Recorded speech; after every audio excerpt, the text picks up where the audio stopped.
Tila nakajackpot naman daw sa araw na ito ang 41 anyos na si Marilyn. 130 sako kasi ng black sand ang naipon nila ng kanyang asawa sa loob ng isang linggo.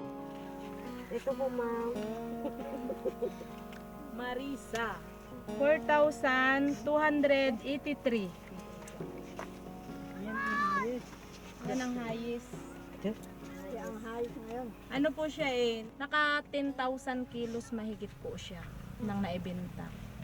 Hindi naman na maiuwi itong mga ito. Tulad ni Jocelyn, nagdadalang tao rin si Marilyn.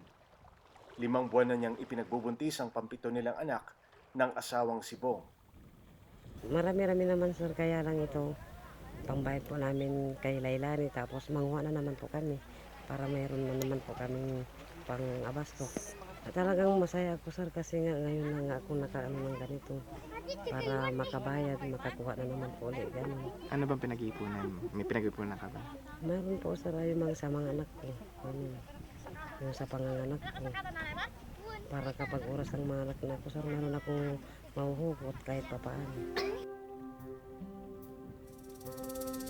Bukod sa pagmimina ng black sand, nagtatrabaho rin ang asawa niyang si Bong bilang bahagi ng Citizens Armed Forces Geographical Unit o CAFGU.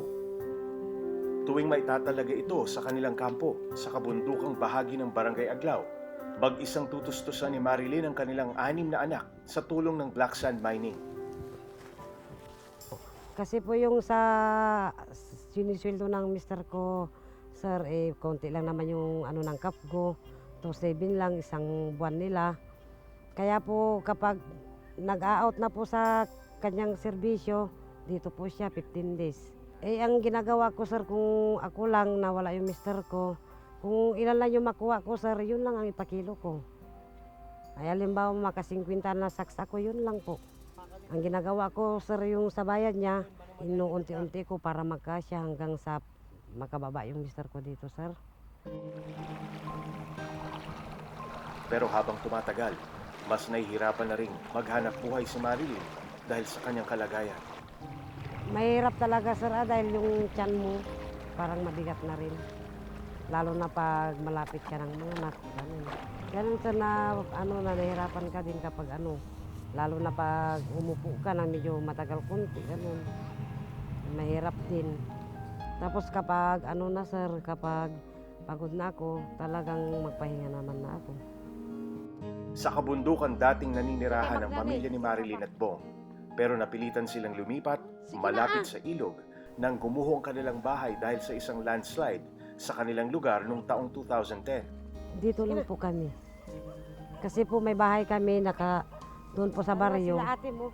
Na bar down po kami noon, nasali kami sa landslide. Isang pamilya po ang natabunan doon noon. Ay ayaw na ng mister ko, sir, na balik kami doon. Dito na lang daw po kami. Mas sayang yun noon kasi yung mga ninuno nga natin, may mga lupain tapos may mga hayop. Sana yun ang naparami.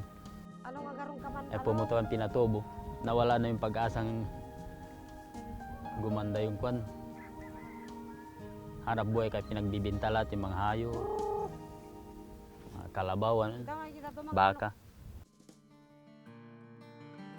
Nawalan man sila ng kabuhayan dahil sa pagsabog ng Bulkang Pinatubo, pasalamat pa rin daw sila dahil nag-iwan ito ng panibagong biyaya sa kanilang lupa. Mas gusto ko ngayon, sir, dahil mayroon kaming pang-support kahit papaano.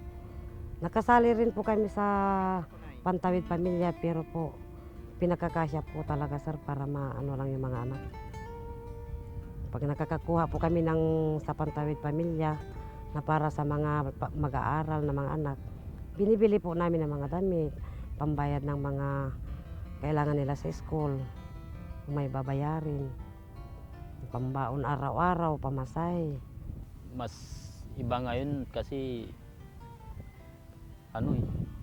mas madali yung pera ngayon kaysa noon. Noon buwan muna bago mo malibalang ko sa construction ka pira ka agad. Ito bukas makalawa pira na.